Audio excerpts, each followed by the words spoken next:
3, 2, 1. Muy buenas a todos, soy Pedro Vivar, esto es Emotion Me y hoy tengo el placer de estar con una campeona, con una deportista de élite, con un superhumano y es nada más y nada menos que María Luengas. Un placer tenerte por aquí. Gracias, Pedro, un placer para mí estar aquí contigo. Bueno, para quien no la conozca, María es 3 veces campeona del mundo de natación, especialidad de salvamento deportivo, y además es militar. Y para el que no lo sepa, pues esas características pueden generar pues una vida que seguramente tenga muchas anécdotas y muchos aprendizajes que estamos aquí pues para aprender. Así que una vez más, gracias por venir al programa. Gracias, Pedro, por invitarme.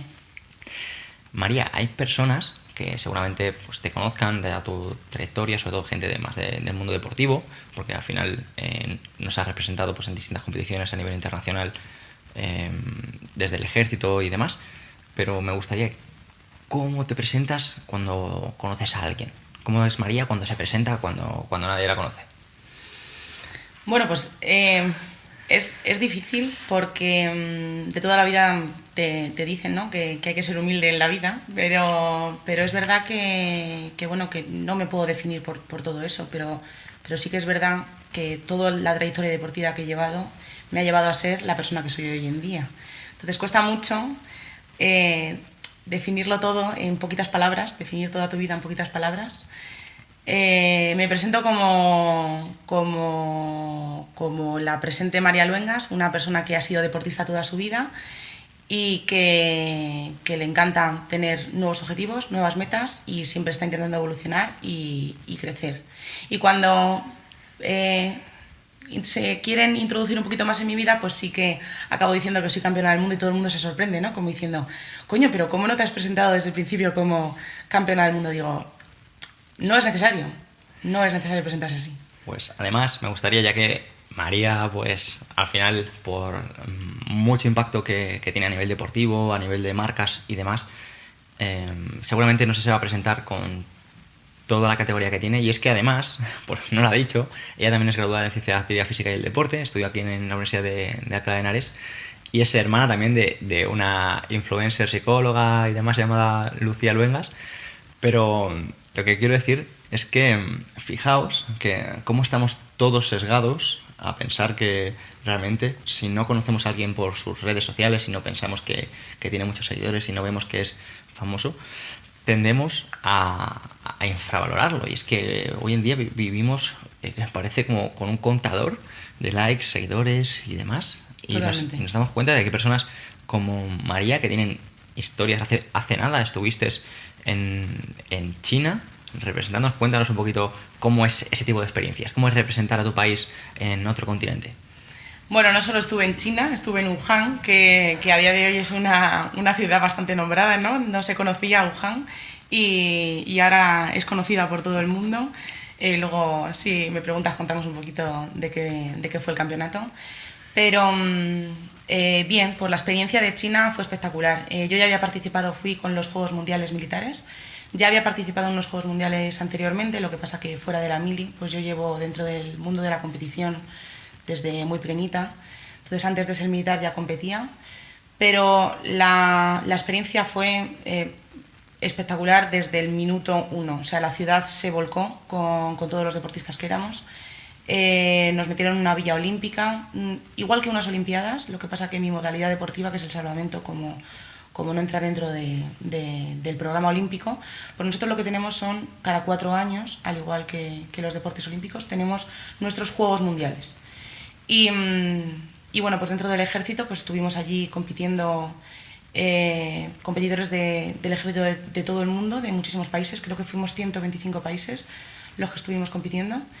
Y pues sensacional el estar rodeada de gente tan profesional, sabes a lo que se dedican, o sea, dentro del ejército es muy complicado también el poder llevar todo ese entrenamiento, entonces conoces a tu competidor, sabes el esfuerzo que está llevando para tener no solamente su vida profesional, llevarla en cauce, sino toda esa vida deportiva paralelo a sus funciones dentro del ejército, que es muy complicado, porque al final en un programa olímpico, cuando estás en unas olimpiadas, los deportistas en la mayor parte únicamente se dedican a eso.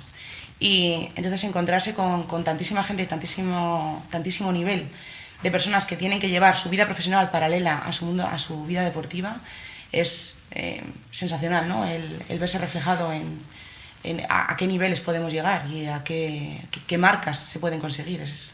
Y además me hace gracia porque también comentaste que, esto era fuera de cámaras, que en algunas de esas competiciones otros países metían a deportistas de competición en el ejército, simplemente para ese tipo de pruebas, como para tener mejores resultados. Sí, efectivamente. Hay, muchísimos países. España creo que es de los pocos que los deportistas que participamos somos militares al 100%. O sea, nos sacan de nuestras unidades, de nuestra función de militar, cada uno la suya, en su ejército, tierra, armada, Guardia Civil o el Ejército del Aire, y nos sacan para competir. Tenemos una preparación muy complicada porque en la mayoría de las unidades no te permiten o no tienes tanta facilidad para poder llegar a entrenar al nivel que deberías para la dicha competición. Y en cambio otros países pues tienen ciertos convenios en los que cogen a deportistas que son de sus países de alto nivel, pues campeones de su país, de su modalidad deportiva, les captan y les hacen como un reservista. Pues les hacen una formación más o menos de 2-3 semanas en los que los militarizan ligeramente y luego les deben pues unas semanas para trabajar para el Estado. Entonces, a lo mejor esas justo 2 o 3 semanas que deben trabajar para el Estado son semanas de competición. Por lo tanto, traen deportistas de sus casas que se dedican únicamente y exclusivamente a entrenar y a competir, y les ponen el traje, el uniforme de militar, les ponen la gorra, que luego muchos ni saben ponérsela, las boinas fatal, se les ve perfectamente. Y se los llevan a competir. Entonces, pues España, que es uno de los países que no tenemos ese convenio, pues nos enfrentamos a niveles muy altos en la competición. Es brutal.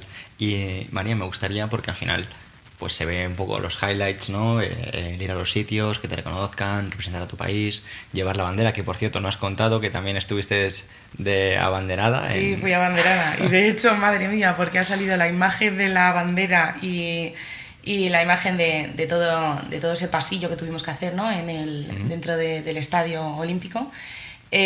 Salgo representando a mi país como abanderada y bueno, ahora ha salido tantísimo en la tele que soy fácil de reconocer.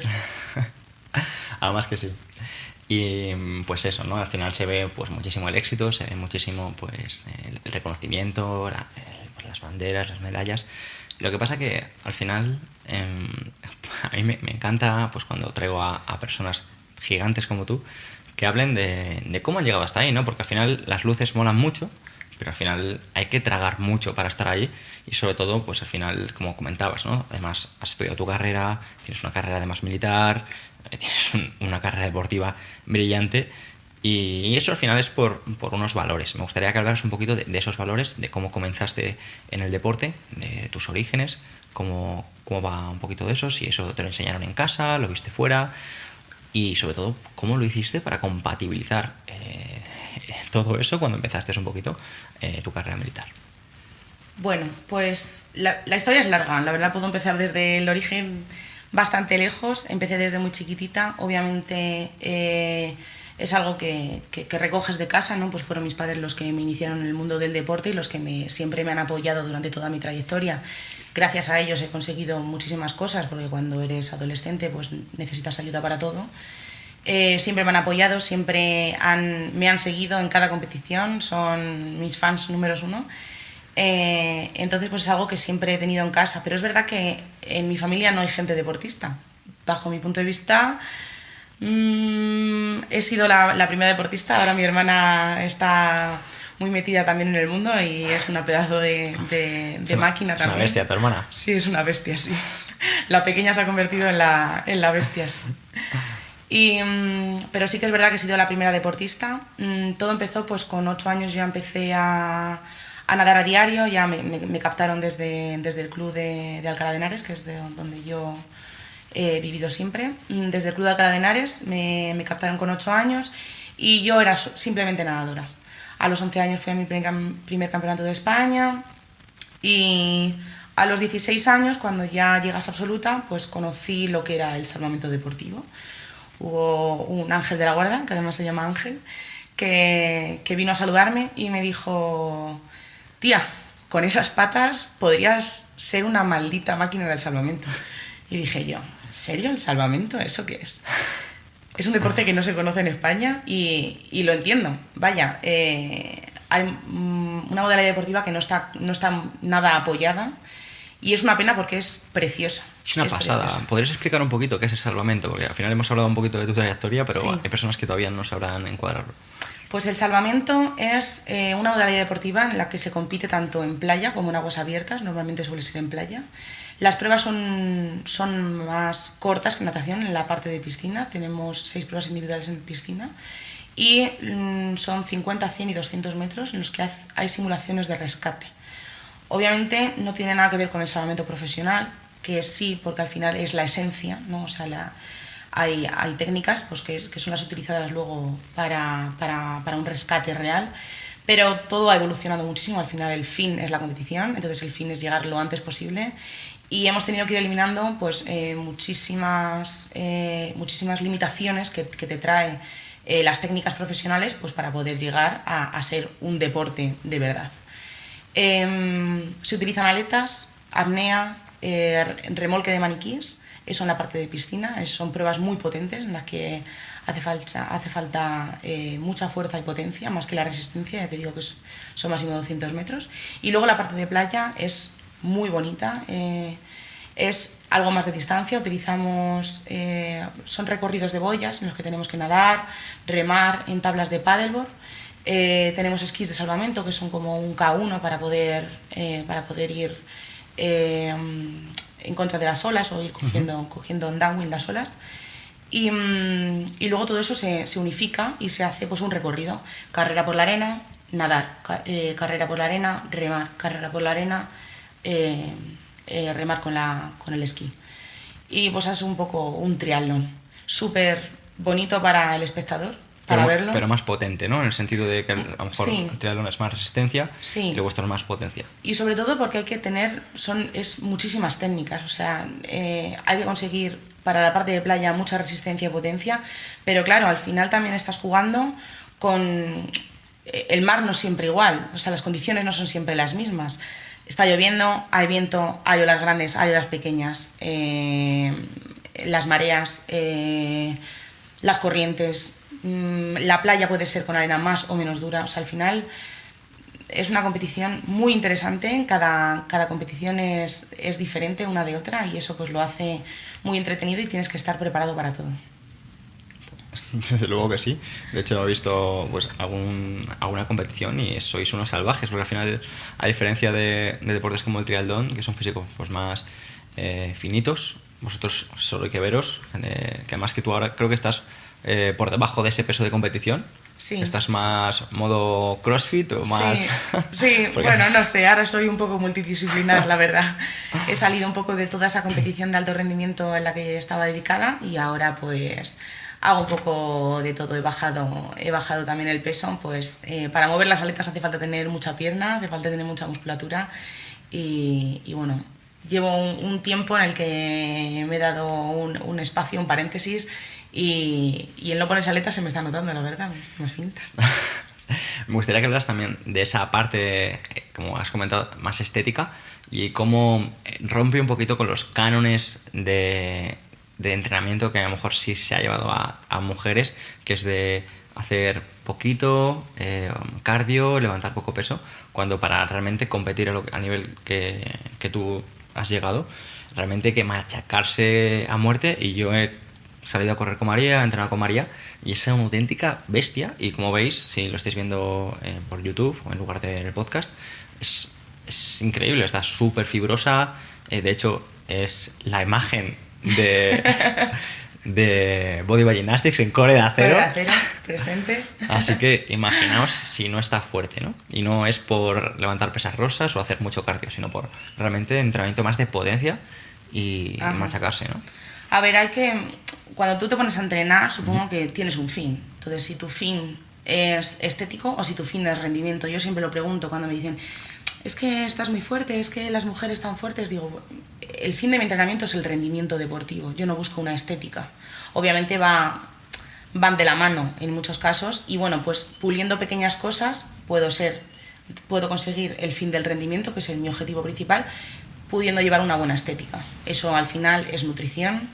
Son muchísimos componentes, que no solamente es el hacer cardio, que de hecho me parece un error, el únicamente hacer cardio. Creo que sí.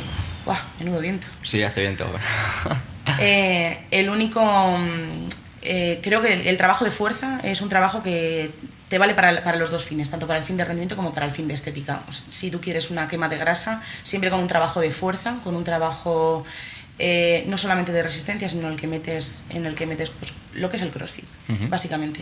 En el que metes potencia, velocidad en tus repeticiones, en el que metes peso, es súper importante. Y tiene el fin también rehabilitador, o sea, el trabajo de fuerza es importante en todos los conceptos para todos los fines que a lo que lo quieras llevar. Es un error para las mujeres únicamente basarse en el trabajo de resistencia.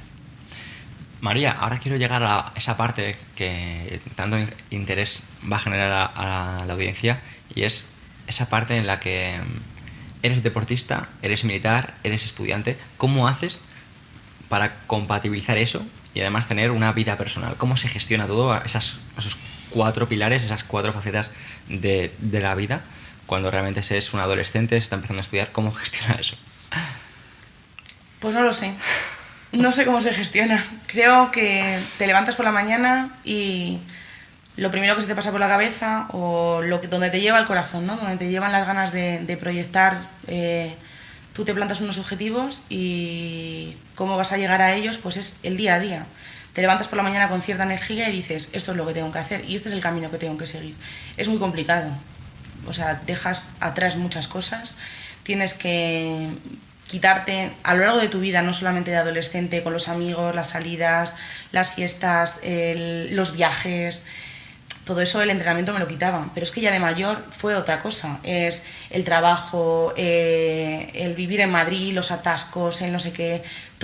Todo en la vida te va poniendo obstáculos para llegar a tus fines. Entonces no puedes decir, este va a ser el camino que voy a seguir. Pues cada día es diferente y tú tienes que tener tu objetivo puesto arriba del todo y decir, tengo que conseguirlo. Se lleva complicado, es difícil. Yo recuerdo cuando yo empecé en el ejército, el poder llevar mi vida deportiva al mismo nivel al que yo lo llevaba cuando yo era estudiante, que es súper fácil, vives en casa de tus padres, te ayudan, te apoyan. Me dedicaba a entrenar, comer, casi no dormir y competir y entrenar. Llegas a la vida profesional y todo eso se trastoca, se te cambian todos los planes, entonces tienes que intentar compaginar ambas cosas y es muy complicado. Y sobre todo, yo me metí al ejército pensando que dentro del ejército podría compaginarla, ¿no? Dije, sería guay. Creo que el ejército es un sitio súper interesante para los deportistas, porque también dentro del ejército tenemos las competiciones. He podido participar en el campeonato en los Juegos Mundiales. Al tener sus propias competiciones dije, pues seguramente que tenga facilidad, ¿no? Para poder entrenar, para poder compaginar todo esto. Pues de una primera imagen que yo tenía que iba a ser fácil a todo lo contrario. Todo lo contrario. Me he encontrado con... A día de hoy es verdad que el ejército ha evolucionado mucho, no quiero decir que esto no es un ejército franquista que era entonces, pero sí que es verdad que todavía quedan resquicios de un poco machismo, ¿no? Te ven una mujer empoderada, te ven una mujer con ganas, con fuerza, con objetivos claros y un poco te machacan o te intentan poner obstáculos. No solamente ya como mujer, sino también solamente como deportista. El ser un deportista dentro del ejército también eres una escaqueada cuando dices, joder, ¿por qué? Si es que en el ejército lo que se tiene que hacer, ¿no? Lo que se tiene que apoyar es gente preparada físicamente que pueda enfrentarse a, yo qué sé, cuando te vas de misión, las maniobras a las que hacemos dentro del ejército. Pero claro, tu función, en mi caso ahora mismo, yo soy sargento, pero soy mecánico de avión. Y a mí me han encasillado en mecánico de avión, mecánico de aeronaves. Y fuera de eso, pues se me complica muchísimo para yo decir, oye, que tengo la competición de triatlón. Y me dicen, ¿cómo? No, tú eres mecánico. Digo, no, pero es que, de verdad, yo sé que yo entreno por las tardes, yo no quiero quitar tiempo de mi trabajo, pero el fin de semana o necesito un día porque me voy a ir a competir, que voy a ir a competir por el ejército. Es que tienes que hacer las guardias que te corresponden, porque entonces tus compañeros hacen tu trabajo. Vamos a ver, vamos un poco a centrarnos en qué es lo que queremos conseguir, ¿no? Si hay una persona que tiene un potencial, ¿por qué no utilizarlo? La imagen de un deportista dentro del ejército, ¿por qué no podemos potenciarlo? ¿Por qué no podemos darle a esa persona una pequeña facilidad, ¿no? Para conseguirlo, sobre todo con toda la trayectoria que he traído de antes, porque no empecé de cero, yo ya vine con un registro, ¿no? Con un historial deportivo. Entonces, en ciertas unidades pues sí te apoyan, en ciertas unidades no te apoyan, te enfrentas a jefes que sí, a jefes que no. Ha sido toda la vida difícil, y no solamente con los jefes, con los compañeros. Eres la escaqueada. Donde vas, cuando te vas a entrenar por la mañana, a lo mejor todo el mundo se va a tomar el café, todo el mundo va... No, es que si gastas media hora más porque te has ido a correr, o porque necesitas pegarte una ducha después de 1 hora y media de entrenamiento, o de 1 hora de entrenamiento, que es lo que puedes sacar, ¿por qué no está aquí? ¿Qué está haciendo? No sé qué. Mírala, cómo los jefes van a ella para... Es complicado, no sé. Puedo meterme mucho, la verdad. Sí, tiene pinta de ser muy complicado porque al final, como estás hablando, no es una sociedad civil pues más abierta, con más comprensión y demás, sino es una sociedad en la que a lo mejor puede ser que haya un micromachismo, haya como ciertas personas que a lo mejor están como más pues imbuidas en pues, una mentalidad más antigua. Y claro, ven que una persona tiene más privilegios. ¿Por qué? Realmente sin esos privilegios no puede competir, como hemos comentado antes, esos otros deportistas que han seleccionado en otros países donde sí que se promueve un poquito más el deporte, a diferencia a lo mejor del nuestro. Y vemos cómo pues tú te encuentras con esos baches y cómo realmente estás enfrentándote a todo, ¿no? Ya no solo a los entrenamientos, sino rollo a esa política dentro del ejército. Y María, hay una anécdota que bueno, a mí me han contado pues, muchas veces, que es pues, creo que es una pasada, y bueno, ya sí que me la han contado creo que de 10 personas distintas sobre ti, y es justo antes o 6 meses antes de un campeonato del mundo que yo creo que tiene mucha amiga, y me gustaría pues para darle un poquito de perspectiva a la persona que esté escuchando esto y vea un poquito a lo que te enfrentabas, pues que sepa de qué trataba esa anécdota. Bueno, fue un año, madre mía, qué año. Fue un año complicado. Dejé la universidad, o sea, acabé la universidad, que ya la acabé dentro del ejército. Entregué el TFG ya una vez siendo soldado. Me tuve que venir de mi formación, que yo estaba en Zaragoza en aquel momento, me tuve que venir para Madrid para presentar el TFG para poder acabar la universidad, porque empecé a solapar etapas de mi vida. Y bueno, pues entré en la Guardia Real, yo estuve de militar allí, de soldado. Ya fue muy complicado porque dentro de la formación de la Guardia Real tuvimos muchísima exigencia, que yo tuve que paralizar mis entrenamientos. Cuando yo me destinaron a Zaragoza durante 3 meses, también estuve paralizando mis entrenamientos porque estás interno en una academia militar en la que no tienes tiempo para nada, formaciones continuamente, hasta desde muy temprano por la mañana hasta muy tarde por la tarde. Unos horarios muy complicados, la nutrición se te trastoca por completo porque vas a unos comedores colectivos con muchísima gente donde se come de todo y muy mal, o sea, llevar una nutrición es muy complicado. Yo me enfrentaba ese año a haber cambiado mi vida por completo, de deportista sana, que todo lo lleva programado con sus entrenamientos, con su entrenador, con su grupo, a empezar a entrenar sola y enfrentarme a todo esto que estamos hablando de envidias por parte de los compañeros porque a lo mejor cierto mando en un cierto momento me da un poquito más de privilegio para poder entrenar, una cierta manga ancha. Sí, como por ejemplo dormir fuera de la base, que a lo mejor que tampoco es un privilegio de locos, sí, pero sí que es un privilegio, y bueno, pues a lo mejor eso hace que la gente te vea peor, ¿no? Sí, totalmente. Bueno, eso ha sido un tema que bueno, ha sido muy difícil de llevar. Ha sido muy difícil de llevar porque intentas llevar unos entrenamientos a un nivel adecuado, intentas ser una buena militar y al final estás dentro de una academia en la que tienes que sacar las mejores notas para poder luego salir destinado a un sitio. Toda la presión que lleva el estar dentro de la academia, el que no te arresten, el que tus compañeros te vean con buenos ojos y no con ojos de envidia porque tienes ciertos privilegios, y todo eso se proyecta en los entrenamientos. O sea, llegas al entrenamiento y a ver quién, después de todo el cansancio, no solo físico sino mental, saca un buen entrenamiento sola, sin entrenador, sin compañeros, sin la nutrición que debes, muy difícil. ¿Qué pasó ese año? Toda esta presión se me acumuló durante unos meses, y cuando ya empecé a entrenar, que empecé a sentirme, ya salí destinada de Zaragoza, ya me volví a Madrid, y estando en Madrid ya volví a tener a mi entrenador, volví a tener un poquito de grupo de entrenamiento que me facilitaba el volver a enfocarme, ¿no?, en cuál era mi objetivo ese año. Yo tenía mundial en el 2016, tenía un campeonato del mundo. Cuando ya empiezas a ver que empiezas un poco a meterte otra vez en ese ciclo, tengo un accidente, me caigo 3 metros de un agujero, me cuelo al piso de abajo. Un agujero que estaba mal señalizado en un polideportivo, que para aclararlo, que no es que ella fuese por la calle, sino que era un polideportivo, estaba las luces apagadas, mal señalizado. Sí, eso es, no había señalización, no, era como un zulo que habían hecho en el suelo, eso no estaba tapiado de ninguna manera, y yo buscando la luz, pues de repente te esperas cualquier cosa menos colarte 3 metros al piso de abajo. Fui además a una competición deportiva. Nos habían habilitado el polideportivo para poder que nos saliera más económico todo el fin de semana de competición. Y bueno, tuve ese grave accidente. En enero del 2016 me dicen que me he roto el peroné, y yo sigo pensando en que tengo el proyecto ese año de que tengo el campeonato del mundo a finales de verano. Digo, no puede ser. Me operan de urgencia del peroné, me ponen una placa y 11 tornillos. Y no solo con eso, sino que empiezo a tener fiebres, no sé qué me pasa, no me recupero.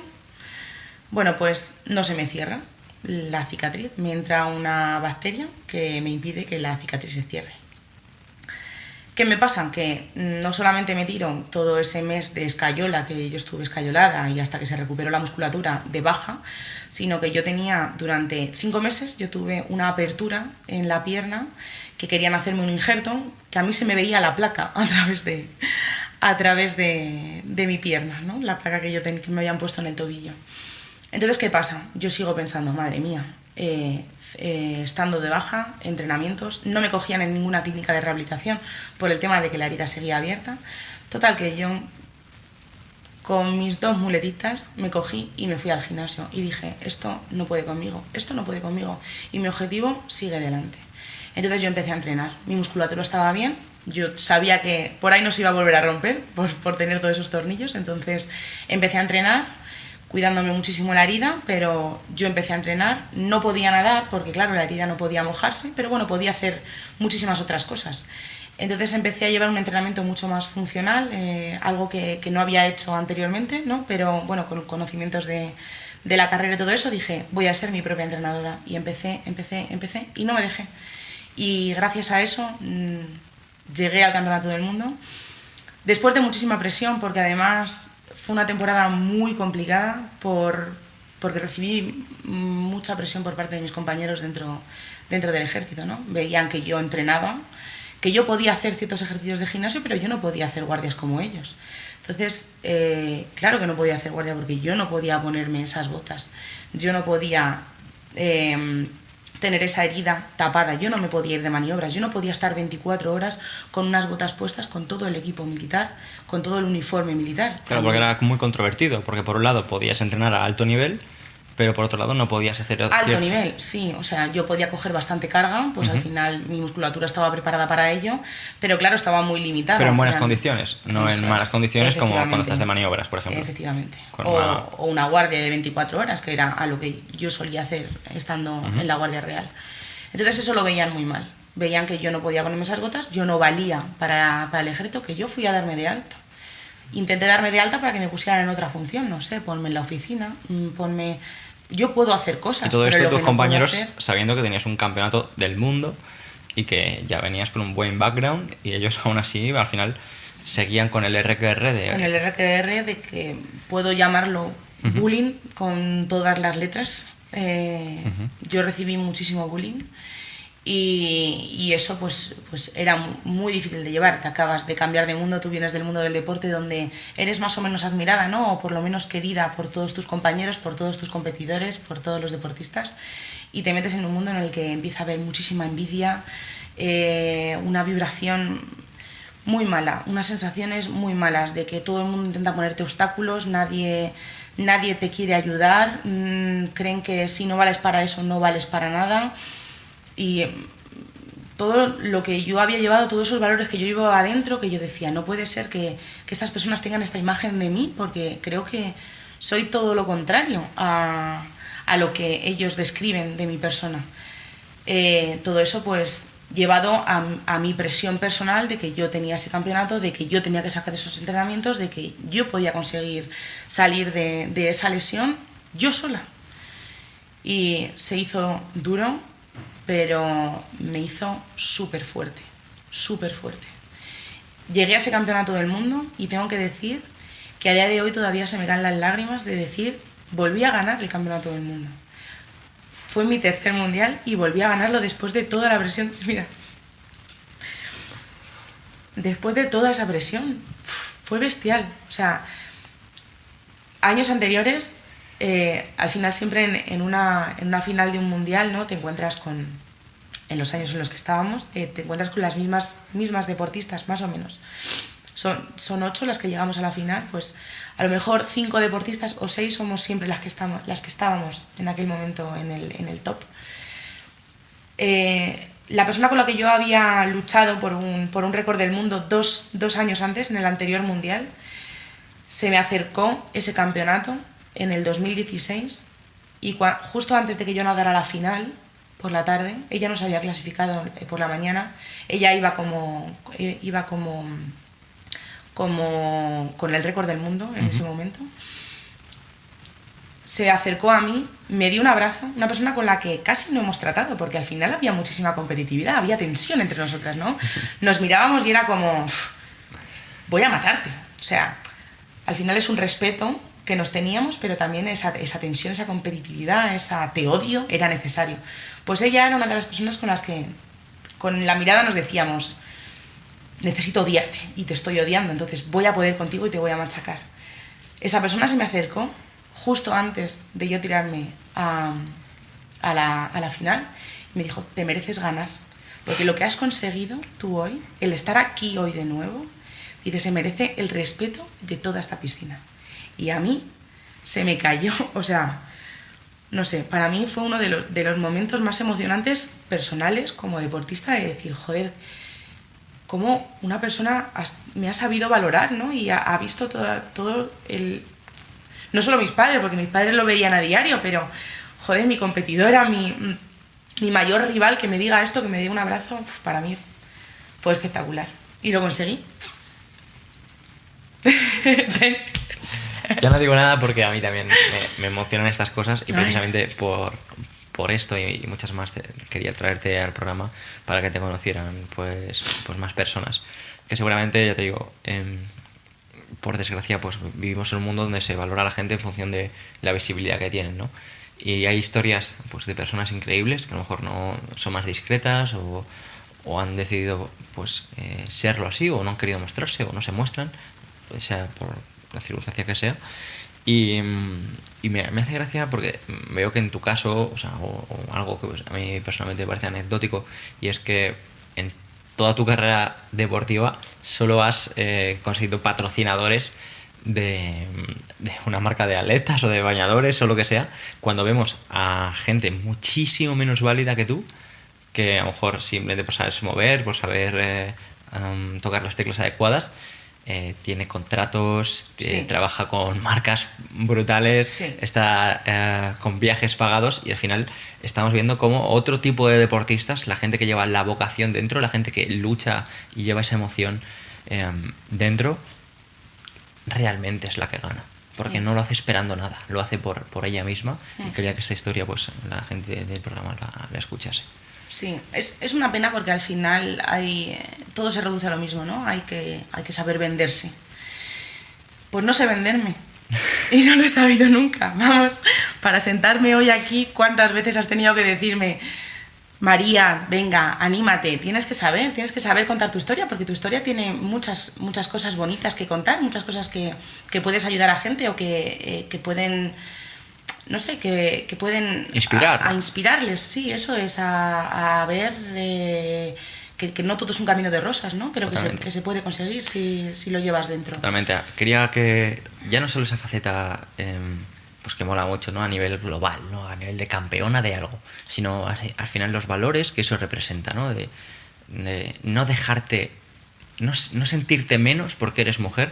A mí personalmente eso es lo que más me gusta de ti, María, porque, bueno, yo lo he visto bastantes veces contigo, pues cuando hemos entrenado, cuando hemos hecho pues, CrossFit juntos o lo que sea, o cuando hemos salido a correr. Y a diferencia de... Yo al final soy entrenador, he sido entrenador durante 13 años, he tenido mi centro muchísimos años, pues donde la gente lo sabe. Y me daba mucha pena, ya no te voy a decir todas, pero sí que más del 80% de las mujeres no sentirse tan fuertes o tan válidas como un hombre en la parte deportiva, ¿no? Y encontrarme perfiles como tú o como otras chicas gigantes con los que me he encontrado a nivel de valores, ¿no? De amor propio, autoexigencia, pues es lo que marca la diferencia. No es el físico o la genética, sino es eso que está dentro, que te hace que hasta cuando estás en tu peor momento, sabes sacarlo adelante. No sé de dónde lo he sacado, o sea, no lo sé, pero doy gracias todos los días a tener la actitud que tengo, el carácter que tengo y las ganas de superarme que tengo. No solamente fue en el 2016, es que desde el 2016 fue cuando empezó toda la decadencia. O sea, he llevado después de la operación de peroné y haber ganado ese mundial, intenté prepararme para el año siguiente y me han operado un hombro. Intenté prepararme para el año siguiente y tuve un accidente de tráfico y me rompí 5 vértebras. Intenté prepararme para el año siguiente y me operaron el otro hombro.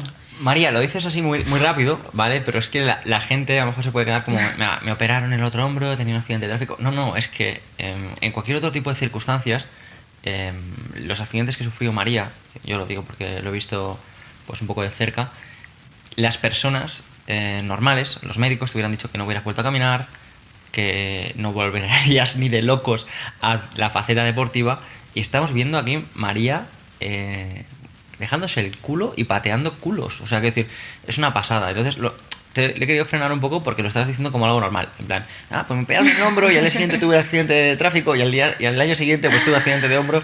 Y si nos ponemos así, este año también, María, te han operado. Sí. Por otra cosa. Sí, bueno, tengo una tumoración benigna que me encontraron esta Navidad. Y bueno, yo cuando me lo encontraron y eso empezó a crecer, yo decía, no me lo puedo creer. O sea, me dijeron que tenía que esperar a las pruebas para saber si era benigno, maligno, ese momento de tensión, ¿no? Esas semanas hasta que te dicen que todo es correcto, que no pasa nada, que vas a salir adelante, que no necesitas un tratamiento de radio, ese momento de felicidad.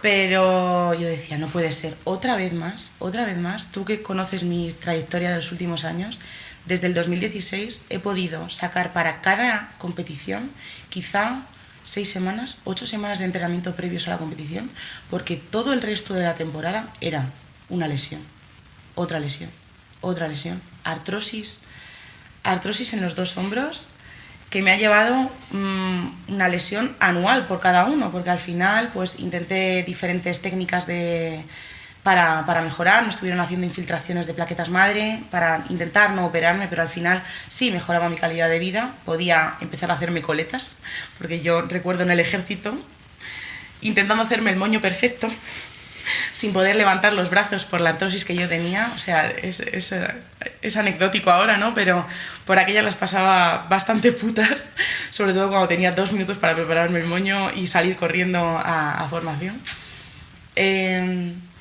Ha sido una lesión muy grande anualmente.